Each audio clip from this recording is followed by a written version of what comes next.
Well, hello everybody. This is I want to thank you for coming and spending some time with Ham today. This is my first video where I'm actually going to be telling y'all a story. So here we go.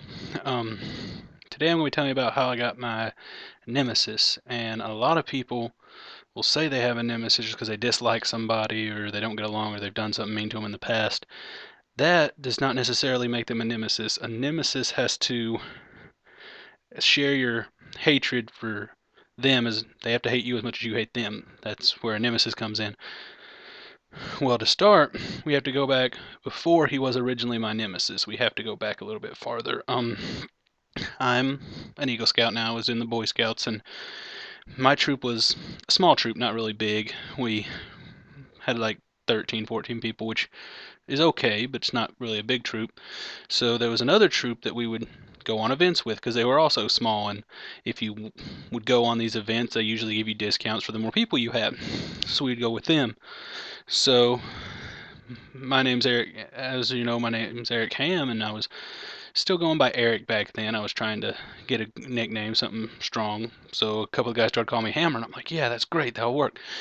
Well, there's this other guy in this other troop. He played tuba. He's a short guy, big Napoleon complex, but that's neither here nor there. He was called Hammer because his first name matched a famous baseball player who was called the Hammer. So I'm like, oh, well, that kind of stinks. I can't keep that name with him there. He had it first. I'll just let him have it.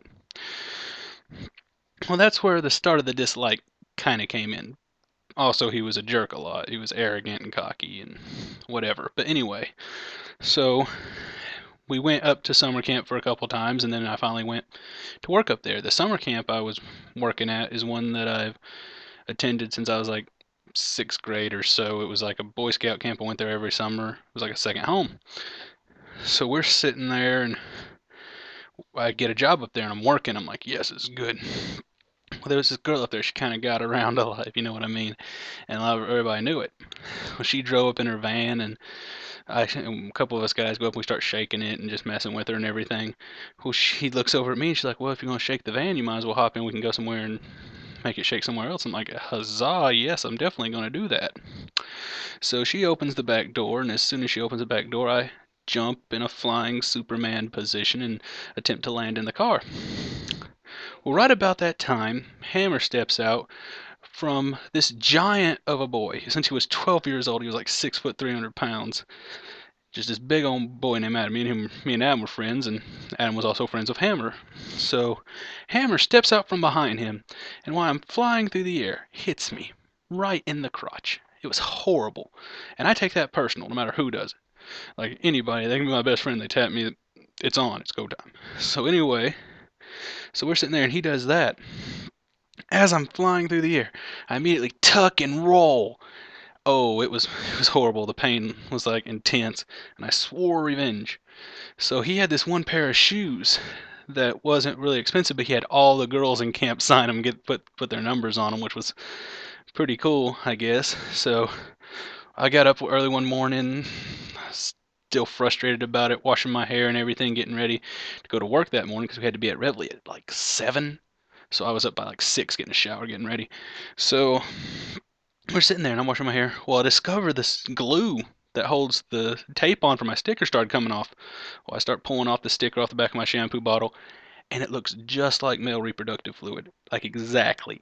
So I go over to his shoes, his favorite pair of shoes that has all the girls' numbers on that he's left outside on his porch, and I put that in his shoes. Well, I made a real good friend up there. Everybody called him D-Day. And of course I tell him about it because he's not my friend. I'm like, yo, I got him back. I got him back. This is going to be good. So I leave for 2 weeks. Well, I come back and he goes, Hammer's looking for you. And I'm like, what? Why is he? And he's like, well, I told everybody what you did. It was hilarious. And I'm like, what? You told everybody? That was just for you, man. That was for us to share a laugh. You weren't supposed to tell everybody. Well, come to find out, while I was gone for those 2 weeks, he had harvested sinew, and Hammer had made a whip. So that night, as I was coming out of my friend Daniel Day's room, he spies that I was there. He runs to his room and gets his whip. I come out and I'm like, oh crud, what's going on? He starts trying to hit me with this whip, and I'm dodging left and right. And as you can see, I'm a pretty heavy set individual, so it was tough, and I'm dodging left, dodging right, getting out of his way. I grab this one random guy from out of nowhere and just start trying to use him as a shield. It was finally somebody came and saw what was going on, and Hammer took off running through the woods.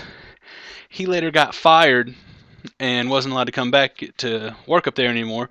So I guess I win. I haven't seen him in like quite a few years after that, and then I finally saw him again at a football game, and we locked eyes. And the look that we had for each other, both knew that we both still thought of each other as nemesis, and that's how you know you got a nemesis. That's the story of mine. Well, I guess I'll see y'all tomorrow. Thanks for spending a little time with Ham, and have a nice day.